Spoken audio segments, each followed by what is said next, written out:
lasting and durable peace if Ukraine cedes its territories that Russia hasn't yet conquered? Do you think it's a fair peace for Ukraine? We're going to have a lasting peace. Just to answer the first part of your question, we're going to have a lasting peace. I hope it's going to be immediately. I hope it doesn't have to go on. And I think people of the whole world is going to be very happy when that's announced. Thank you, Mr. President. You posted on social media, Mr. President, a very touching letter from the First Lady. And the letter was hand-delivered to President Putin. And it calls for an end to the war, essentially, because of the children and the children's future. Why did the First Lady feel that letter was necessary? Was it because she believes that Mr. Putin is the aggressor in the war?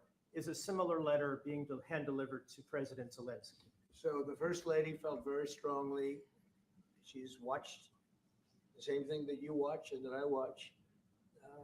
I see things that you don't get to see, and it's horrible.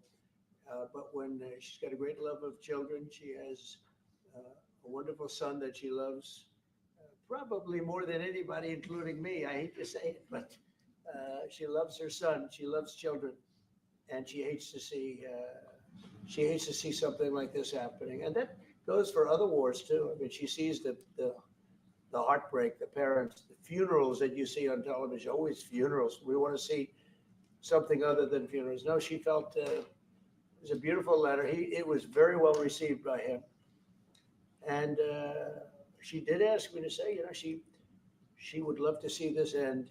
She would love to see it end, and she says it very openly, very proudly, and with great sorrow because so many people have been killed. Mr. President, last week, Brian, go ahead, Brian. Yes, sir. I've got a question for each of you. Yes. First of all, Mr.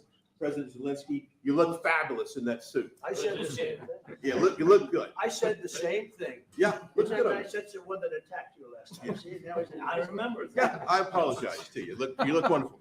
No, my first question for you, President Zelenskyy. In the same suit. I You see, I changed. You are not. Maybe yours is much better. Real quickly, upon peace, God willing we get peace, are you open to holding an election in your country? Yes, of course. We are open for election. Yes, we have to do safety circumstances, and a little bit we need to work in the parliament because during the war you can't have elections, but we can do security. We need we need a truth. Yes. Everywhere, the battlefield, in the sky, in the sea, to make possible for people to do democratic, open, legal elections. So you say we're ready. during the war, you can't have elections. So let me just say 3.5 years from now. So you mean if we happen to be in a war with somebody, no more elections? Oh, that's good. I wonder what the fake. You like this idea? Yeah. No.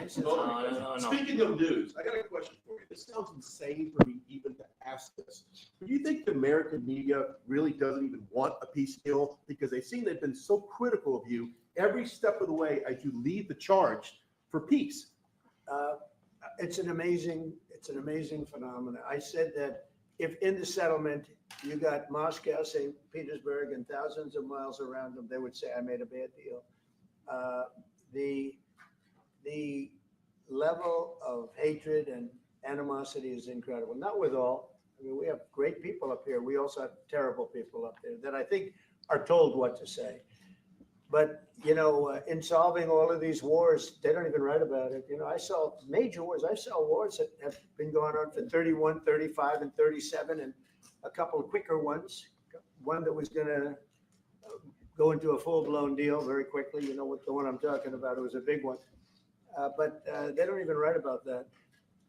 No matter what I do, no matter what, and you know, this is not anything to do with you. It's probably to your advantage in a certain way. But no matter what I do, no matter what deal I make, from my standpoint, you'll come out good. Maybe President Putin will come out good. But they'll say Trump was absolutely horrible. It's just that, and I've lived with that for a long time. I've lived with it since just before the first election.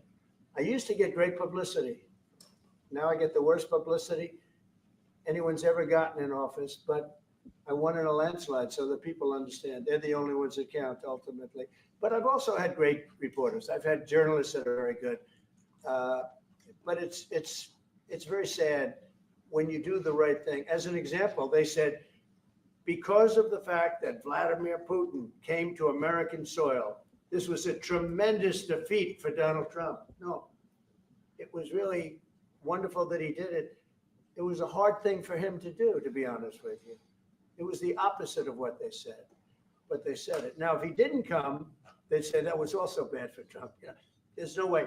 And there's just a great dishonesty of the press. And I think that's why it's lost its credibility. You know, its credibility is at an all-time low. We have a thing going on right now in DC. We went from the most unsafe place anywhere to a place that now friends are calling me up, Democrats are calling me up, and they're saying, sir, I want to thank you. My wife and I went out to dinner last night for the first time in 4 years. And Washington, D.C. is safe. And you did that in 4 days. I'll tell you, it's safe. I had another friend of mine. He has a son who's a great golfer. He's on tour. And he came in fourth yesterday in the big tournament where Scotty Scheffler made the great shot. And he said his son is going to dinner in Washington, D.C. tonight. I said, would you have allowed that to happen a year ago? He said, no way. No way. He said, what you've done is incredible. And I think the people realize it. But the press says, he's a dictator. He's trying to take over. No, all I want is security for our people. But people that haven't gone out to dinner in Washington, D.C. in 2 years are going out to dinner. And the restaurants the last 2 days were busier than they've been in a long time. So I walked around yesterday with MTG. If you could walk around with DC with MTG and not be attacked, the city is safe. Yes. Thank you, Mr. President. Last week, you warned of what you called severe consequences if a 30-day ceasefire or any type of ceasefire were not agreed to by Russia. Will there be severe consequences? Does that change because I don't think you need a ceasefire. You know, if you look at the 6 deals that I settled this year, they were all at war. I didn't do any ceasefires. And I know that it might be good to have, but I can also understand strategically why, well, you know, one country or the other wouldn't want it. You have a ceasefire and they rebuild and rebuild and rebuild, and, you know, maybe they don't want that. But if you look at the 6 deals that we made peace and you know, long-term, long-running wars, I didn't do any ceasefires. Would I like the concept, you know, I like the concept of a ceasefire for one reason, because you'd stop killing people immediately, as opposed to in 2 weeks or 1 week or whatever it takes. But we can work a deal where we're working on a peace deal while they're fighting. They have to fight. I wish they could stop. I'd like them to stop, but strategically that could be a disadvantage for one side or the other. But all of these deals I made without even the mention of the words ceasefire. Are you President Zelenskyy, are you explain the decision to offer Ukraine Article 5 like security guarantees, but stop short of pushing for their full membership? Yeah, well, we haven't done anything on that yet. If you look back and you go back long before President Putin, it was always a statement that they would never allow Ukraine into NATO. So that was a statement that was made, but we haven't discussed any of that yet. We're going to be discussing it today, but we will give them very good protection, very good security. That's part of it. And the people that are waiting for us, they are, I think they're very like-minded. They want to help out all. Thank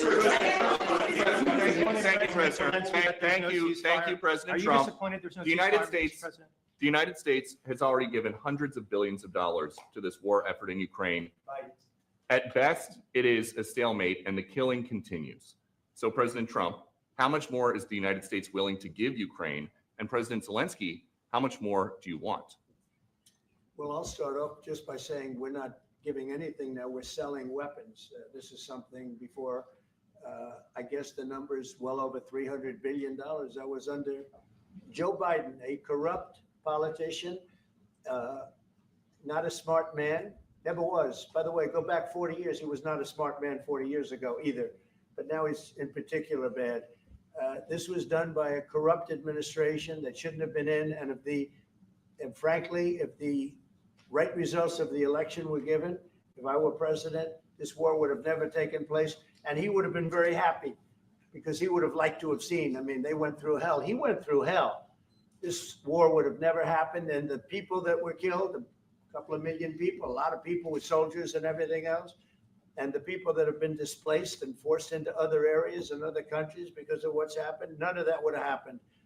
And I'm just saying that he was a horrible president, whether it was the borders or this, he was just a horrible, corrupt president. Mr. President. You want to? I can. Thank you so much. So first of all, we have possibility now to buy weapons from the United States. We are thankful for this program and this opportunity. We are thankful for Europe. They pay for this.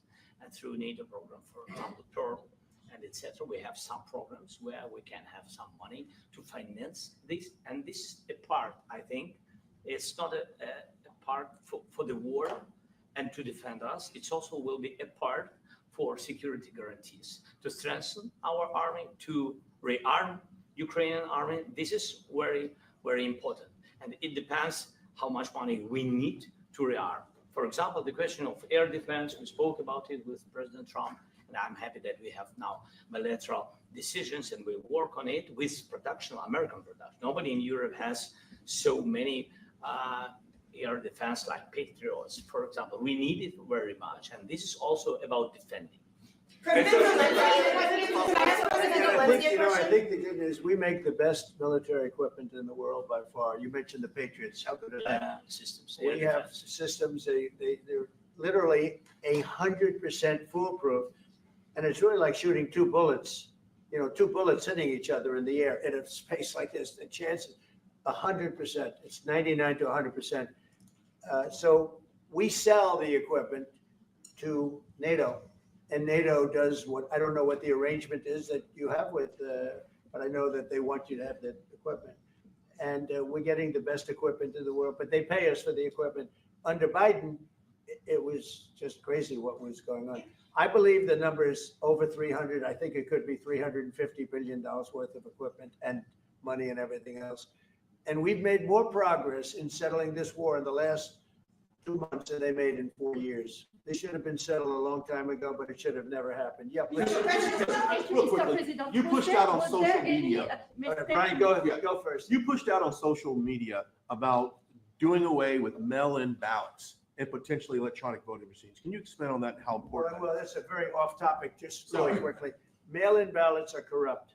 Mail-in ballots, you can never have a real democracy with mail-in ballots. And we, as a Republican Party, are going to do everything possible that we get rid of mail-in ballots. We're going to start with an executive order that's being written right now by the best lawyers in the country to end mail-in ballots because they're corrupt. And you know that we're the only country in the world, I believe, I may be wrong, but just about the only country in the world that uses it because of what's happened, massive fraud all over the place. The other thing we want change are the machines. For all of the money they spend, it's approximately 10 times more expensive than paper ballots. And paper ballots are very sophisticated with the watermark paper and everything else. We would get secure elections. We'd get much faster results. The machines, I mean, they say we're going to have the results in 2 weeks. With paper ballots, you have the results that night. Most people, but most people, many countries use paper ballots. It's the most secure form. So between paper ballots, very, very important, paper ballots, and I think maybe even more important, the mail-in voting. We're going to end mail-in voting. It's a fraud. If you have mail-in vote, even Jimmy Carter with this commission, they set it up. He said the one thing about mail-in voting, you will never have an honest election if you have mail-in. And it's time that the Republicans get tough and stop it because the Democrats want it. It's the only way they can get elected. Because with men and women's sports and with transgender for everybody and open borders and all of the horrible things. And now the new thing is they love crime. They're fighting me on the fact that I've made Washington, D.C. safe. We're not going to get mugged, beaten up, or killed like all the people you've been watching get so badly hurt. I'm glad. I hate to take your time with this, but I'm glad you asked me that question. We're going to stop mail-in ballots because it's corrupt. You know, when you go to a voting booth and you do it the right way and you go to a state that runs it properly, you go in, they even ask me, they asked me for my license plate, for identity. I said, I don't know if I have it. They said, sir, you have to have it. I was very impressed, actually. but it's very hard to cheat with mail-in voting. As you know what happens in California, it's so corrupt, where some people get 5, 6, 7 ballots delivered to them. Now, we got to stop mail-in voting, and the Republicans have to lead the charge.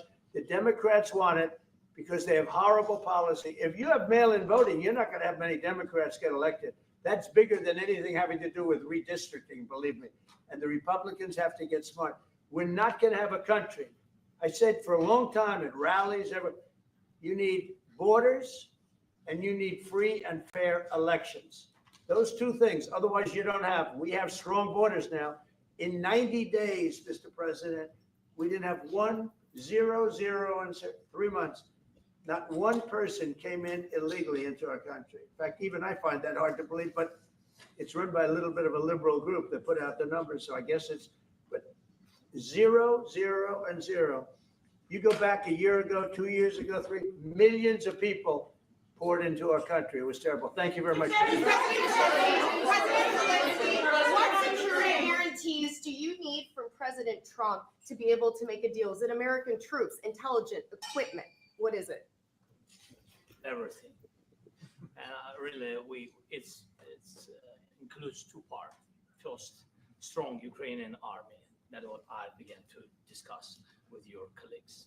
And it's a lot about weapon and then people and training missions and intelligence. And second, we will discuss with our partners. It depends on the big countries, on the United States, on a lot of our friends. And Mr. President, are you willing to commit American troops to that NATO-like protection in order to get President Zelenskyy to a deal today? Well, I don't know if you define it that way, but NATO-like, I mean, we have people waiting in another room right now. They're all here from Europe, biggest people in Europe, and they want to give protection. They feel very strongly about it, and we'll help them out with that. I think it's very important. I think it's very important to get the deal done.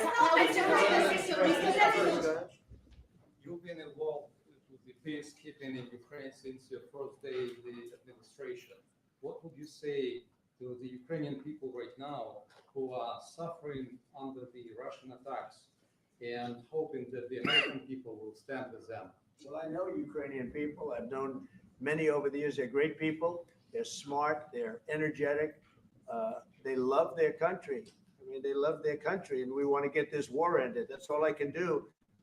I love the Ukrainian people, but I love all people. I love the Russian people. I love them all. I want to get the war stopped. Very important. Mr. President, was there any aspect of your discussion with Vladimir Putin that left you disappointed?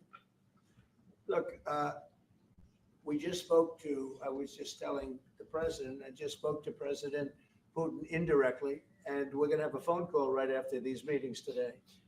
And we may or may not have a trilat. If we don't have a trilat, then the fighting continues. And if we do, we have a good chance. I think if we have a trilat, there's a good chance of maybe ending it. But he's expecting my call when we're finished with this meeting. Thank you very much, everyone.